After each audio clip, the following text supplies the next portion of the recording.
Assalamualaikum warahmatullahi wabarakatuh. Puji syukur kita panjatkan kehadiran Allah yang Maha Kuasa yang telah memberikan limpahan rahmat serta hidayahnya sehingga kita bisa berkumpul di sini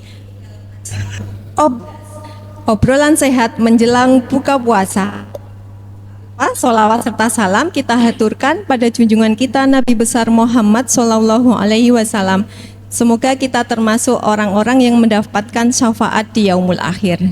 Sebelumnya, perkenalkan dulu, saya selaku moderator di acara Obras, Ernawati, AM Devis yang akan menemani Bapak Ibu sekalian bersama narasumber kita, Visio Galih, Adi Ishak Setiawan, SFTR, AIFO. Ya, selamat sore sahabat sehat PKU dimanapun berada. Alhamdulillah pada hari ini saya Visio Galih dapat kembali menjumpai teman-teman semuanya, pemirsa semuanya dalam acara Obras, obrolan sehat jelang buka puasa. Bersama saya Visio Galih seperti yang telah dikenalkan oleh rekan moderator tadi, Visio Ernawati. Kali ini sore ini akan sedikit kita sharingkan tentang hal-hal yang terkait dengan aktivitas fisik atau bagaimana kita melakukan kegiatan-kegiatan fisik pada saat puasa. Tentu saya berharap puasa dari rekan-rekan semuanya lancar selama 30 hari dari awal sampai akhir, dan nanti pada akhirnya kita akan merayakan kemenangan di 1 Syawal yang nanti akan Idul Fitri begitu ya Mas ya, beli baju baru. Ya.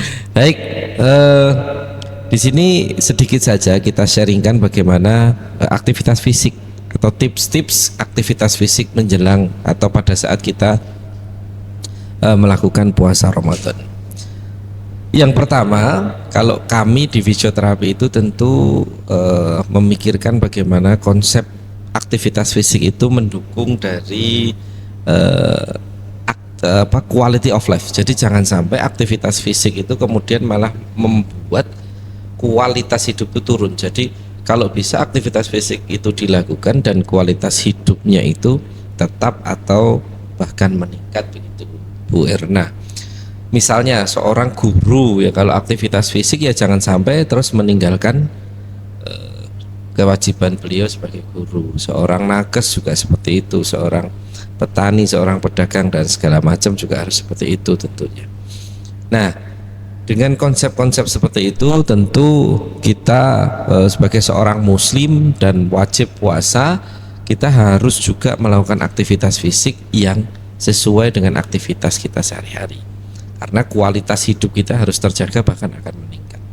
Yang kedua, aktivitas fisik ini kita desain sebagaimana teori yang kita dapatkan bahwa aktivitas fisik ini dapat justru meningkatkan kebugaran. Nah, dari kebugaran yang meningkat ini, maka nanti kualitas hidup ini juga akan meningkat. Begitu ya pemirsa ya.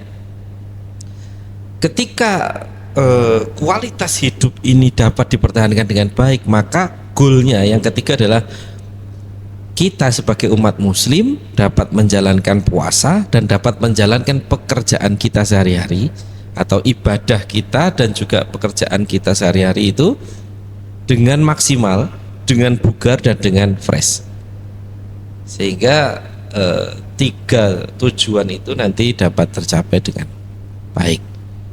Nah, kemudian pemirsa semuanya, bagaimana sih aktivitas fisik yang cocok yang dilakukan untuk kita di bulan puasa ini?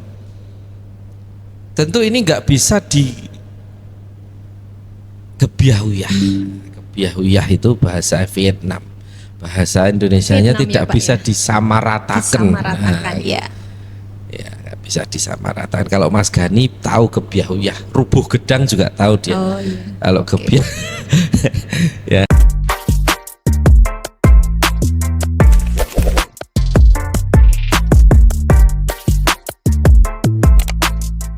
Kalau intinya tidak bisa aktivitas fisik itu disamakan satu orang ke semua orang begitu. Iya.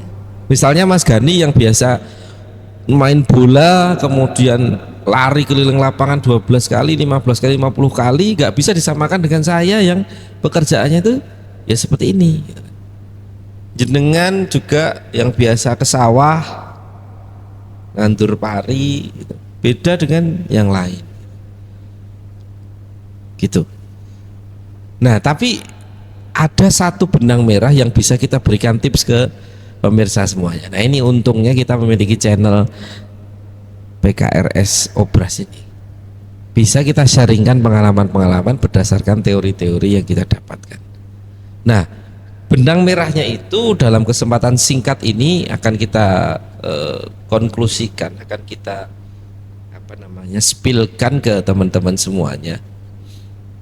Jadi ini spillan aja ya, nanti kalau mau panjang lebarnya bisa menghubungi bagian fisioterapi RSPKU Muhammadiyah Yogyakarta. Yang pertama kita pilih aktivitas fisik yang ringan Bu. Jadi yang ringan, yang paling ringan gitu yang ya, paling Pak, ringan. ya. Nah yang paling ringan. Nah yang paling ringan itu seperti apa? Karena kalau kita menganggap ini ringan, itu kan nggak ada ukurannya. Wah ini ringan. Atau bisa jadi itu sudah berat tapi dianggap ringan juga bisa. Sehingga ukurannya itu harus ada. Nah saya akan berikan ukuran bagaimana menentukan aktivitas fisik itu ringan Bapak Ibu semuanya. Bapak Ibu yang di rumah dimanapun pendengar berada, sebetulnya aktivitas ringan itu bisa dihitung ketika HR atau heart rate. HR itu bukan hadis riwayat ya, ini walaupun puasa tapi HR-nya itu heart rate, Nadi ya Pak nadi ya. Tirto nadi. Oh ya, itu Solo Pak. Ya. Heart rate itu nadi, sehingga Bapak Ibu semua bisa menghitung nadinya dengan cara ini. Jam mahal ini saya copot dulu. Ini dengan seperti ini. Nah, ketika nadi ini per menit itu mencapai kurang dari 60%, maka itu dikatakan aktivitas ringan. Ya, saya ulangi lagi. Kalau per menit itu kurang dari 60%, maka itu dikatakan aktivitas ringan. 60% itu gimana Mas Gali? 60% itu adalah 60% dari denyut nadi maksimal. Denyut nadi maksimal itu bisa dihitung lagi Bapak Ibu. Ngitungnya caranya adalah umur Bapak Ibu semuanya. Ya kan? Itu untuk mengurangi angka 220 atau 220 dikurangi usia atau umur dari panjenengan sedoyo. Itu nanti angkanya akan ketemu heart rate maksimal atau denyut nadi maksimal masing-masing individu atau masing-masing orang. Jadi antara Mbah Suto, Mbah Noyo, siapa tuh beda, tidak sama semuanya. Antara Mas Gani, Mas Gale, Bu Erna itu beda. Jadi misalnya contoh Pak, 220 itu dikurangi umur saya 45. Oh, jenengan 45. Oh? Iya, masih muda ya Pak. Oh, bukan 5. 220 dikurangi 45. Nah, berapa? Berarti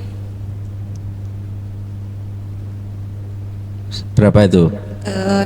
175 Pak. Nah, kalau 170 itu maksimal HR jenengan. Maksimalnya ya. Nah, itu berarti diambil 60%-nya dari angka itu. Ketemu berapa?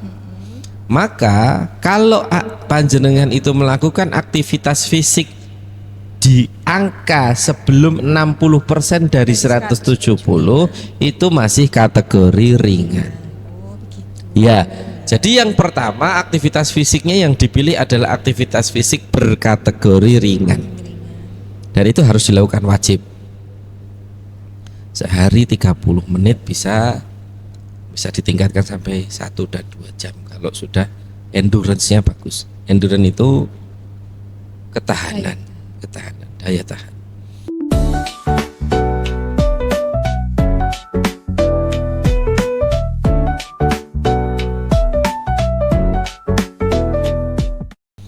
Nah, aktivitas wujudnya apa? Itu boleh macam-macam Bu. Kalau panjenengan sebagai ibu rumah tangga ya sudah, nyapu, ngepel, masak untuk persiapan buka puasa, belanja di pasar, jalan kaki. Itu ketika nanti panjenengan sudah aktivitas kemudian diukur tadi, kok aktivitasnya fisik itu masih 60% dari denyut nadi maksimal atau kurang dari 60%, berarti itu ringan dan itu diperbolehkan dan sangat kita anjurkan untuk memulai aktivitas fisik di bulan puasa ini. Karena berbeda, karena bulan puasa itu perlu aktivitas fisik yang memang cocok untuk keadaan puasa itu sendiri. Kita lanjutkan ke yang kedua. Yang kedua itu adalah aktivitas fisik sedang. Nah, ini dilakukan kalau nanti tubuh ini sudah bisa adaptasi, Bu. Aktivitas sedang itu tinggal kita tambah dari di bawah 80, jadi 60 sampai 80. 60 sampai 80. Iya, 60 sampai 80% dari tadi ya, Pak. HR maksimal. Nah, itu kemudian Bapak Ibu semuanya, pemirsa semuanya bisa menghitung masing-masing, kemudian nanti rumus itu dimasukkan ke masing-masing kemampuan individunya. Aktivitas fisik sama olahraga itu bisa digabungkan. Jadi tidak harus panjenengan itu meluangkan waktu untuk senam aerobik ke Balai Desa misalnya atau ke mana itu enggak, tapi bisa disambi dengan aktivitas sehari-hari. Asalkan nanti HR-nya mencapai sekian itu, maka sudah bisa dikatakan aktivitas fisiknya panjenengan itu masuk aktivitas fisik kategori sedang. Sedang. Kalau bahasa kedokterannya namanya moderate physical activity. Nah, kalau panjenengan bisa, kita semua bisa melakukan sedang itu secara istiqomah, bahasanya Islam, bahasanya Arab, bahasanya kita secara konsisten. Maka dalam jurnal yang diterbitkan WHO pada 2020 mengatakan aktivitas fisik sedang yang dilakukan secara konsisten itu dapat meningkatkan imunitas tubuh. Sedang ya, Pak, itu aktivitas sedang, iya. Sehingga ketika kita melakukan itu terus menerus, sedang itu minimal 1 jam, kemudian per hari dilakukan terus menerus, maka imunitas itu akan meningkat. Sehingga jurnal ini akan laku sekali kemarin waktu ada pandemi beberapa tahun yang lalu, karena salah satu cara meningkatkan imunitas terhadap virus itu dengan cara ternyata aktivitas fisik. Makanya orang desa itu kadang-kadang kalau dong krekes pusing itu terus dipakai tak jajal nyapu, tak jajal umbah-umbah kok malah enteng. Nah, itu berarti pas aja, ngepasi aktivitas fisiknya mungkin pas, ya imunitasnya menjadi baik. Tapi kan tidak terukur, kalau bisa terukur dengan baik dan diformulasikan oleh fisioterapisnya. Nah, yang ketiga itu aktivitas fisik berat. Aktivitas fisik berat ini kalau menurut saya tidak usah dilakukan pada saat puasa. Nah, ini amannya ya. Berbeda konteks dengan beberapa hal nanti misalnya atlet atau Mas Gani misalnya atlet kasti dan sebagainya, itu bisa dilakukan, tapi untuk awam amannya tidak dilakukan. Untuk awam amannya yang ringan dan yang sedang. Untuk yang berat itu namanya high intensity physical activity. Itu berarti di atas 80, Bu.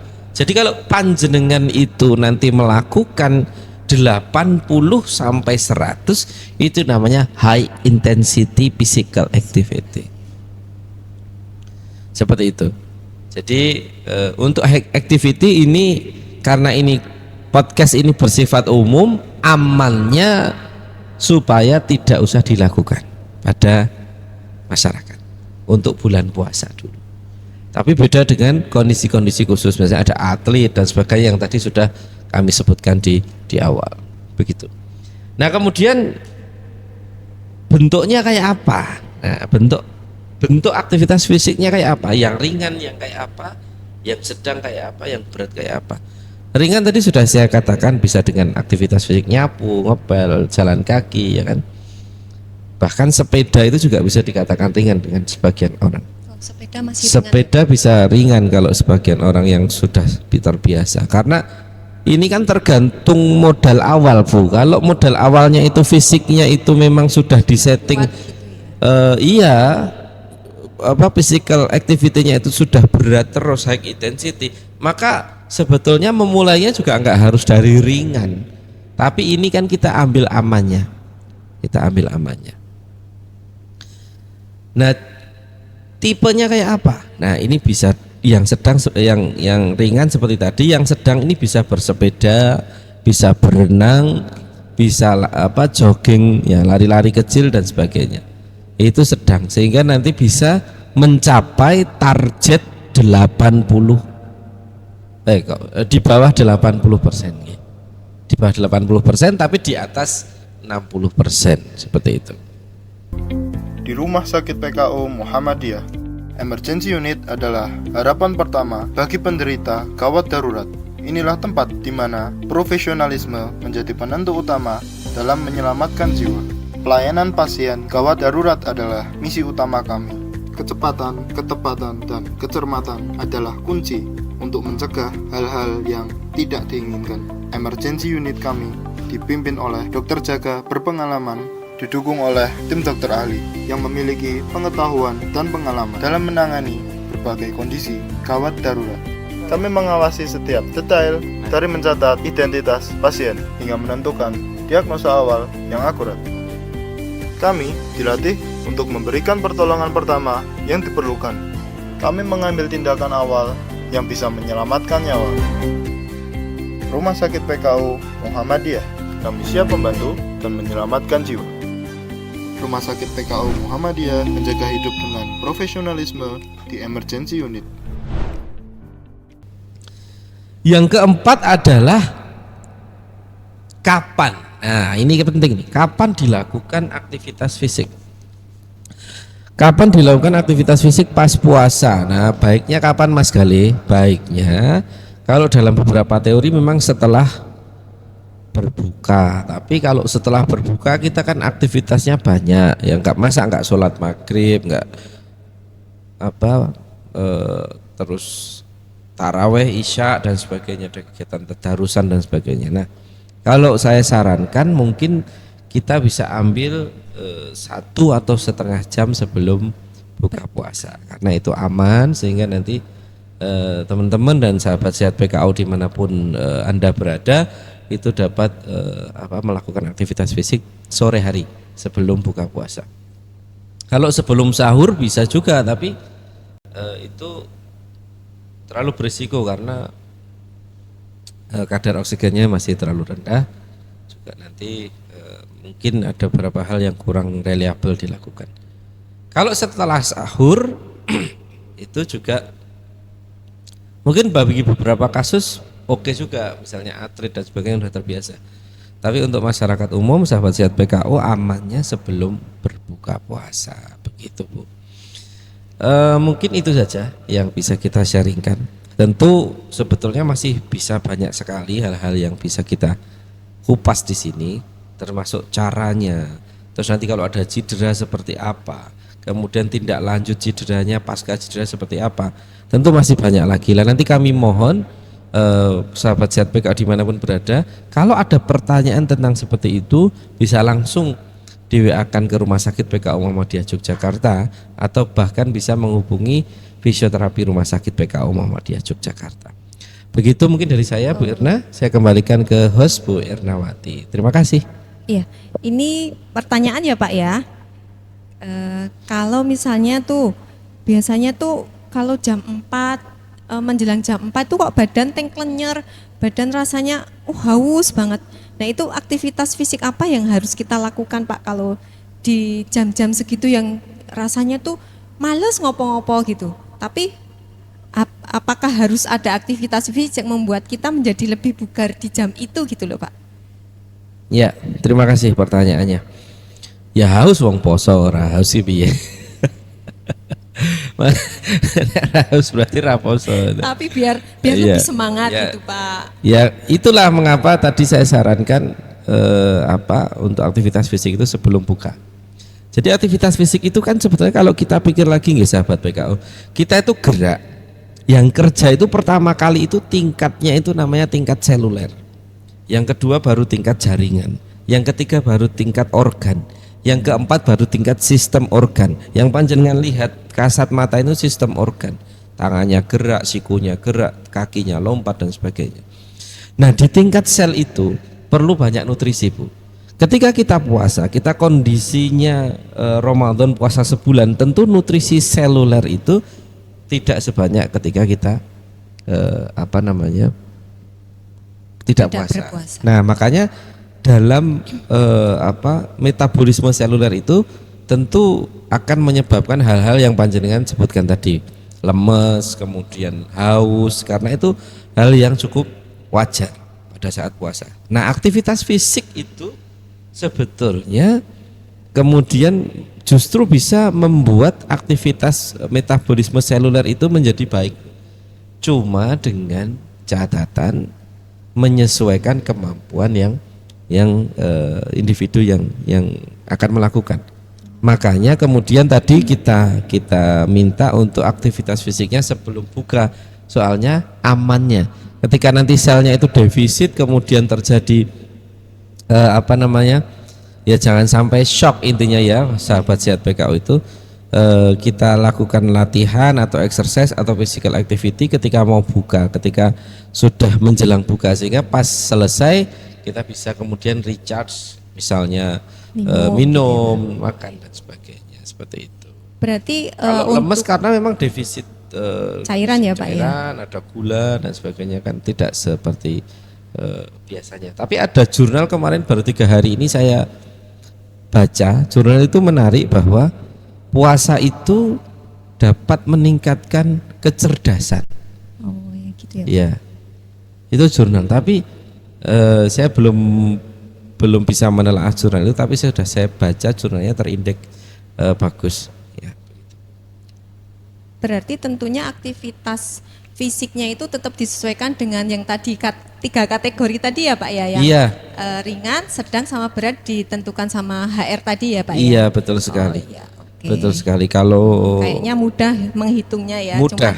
Cuma 220 dikurangi umur, kemudian dapatnya berapa? iya, Nah, kemudian kalau 60% dari jumlah dapatnya berapa tadi melakukan aktivitas ringan, kemudian kalau 60% sampai 80% melakukan aktivitas sedang, kemudian di atas 80% aktivitas berat, tapi ini tidak disarankan. Begitu iya, ya Pak ya? betul sekali seperti itu.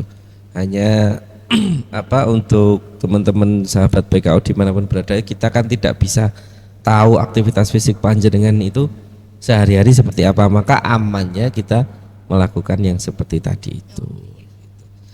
Begitu. Tapi kalau untuk detailnya, saya ini aktivitas fisik ini Mas sehari-hari, saya ini Mas, saya ini, ya, nanti besok bisa menghubungi bagian fisioterapi PKO Jogja untuk kita ngobrol-ngobrol, berkonsultasi begitu. Untuk konsultasi fisioterapi PKU Jogja Bisa. dari hari apa, jam berapa? Selain tanggal merah dari jam 7:30 sampai 7:30 sore. Gitu. Sebelum kita tutup acara ini, silakan Pak Galih memberikan closing statement-nya.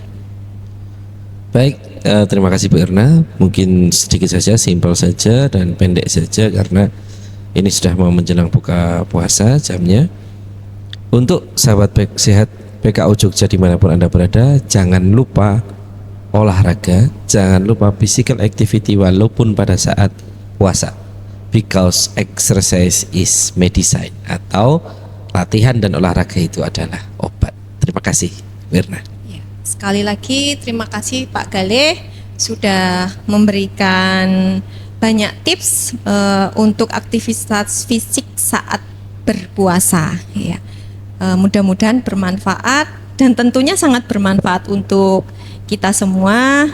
Terima kasih bagi sahabat PKO yang ingin berdonasi untuk acara takjil dan sahur Ramadan 1446, di mana kita membutuhkan sekitar 7.900 porsi yaitu untuk paket donasinya yang pertama paket Firdaus 150.000 untuk 10 porsi, kemudian untuk paket Adon 75.000 untuk 5 porsi, kemudian untuk paket Naim 15.000 untuk 1 porsi.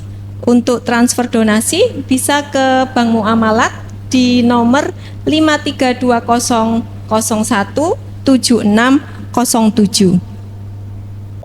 Kegiatan selama di bulan Ramadan, yang pertama obras itu dilakukan setiap hari Rabu sore dan Jumat sore, khusus yang hari Jumat hari Rabu sore dilaksanakan di Masjid Asy-Syifa PKU Muhammadiyah Yogyakarta. Kemudian yang kedua, kasesi kajian Selasa siang setiap hari Selasa ba'da duhur.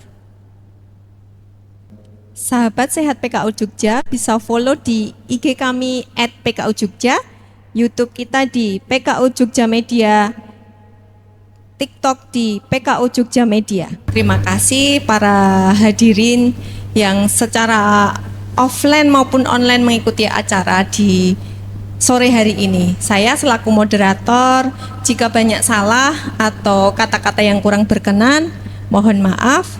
Saya tutup. Assalamualaikum warahmatullahi wabarakatuh.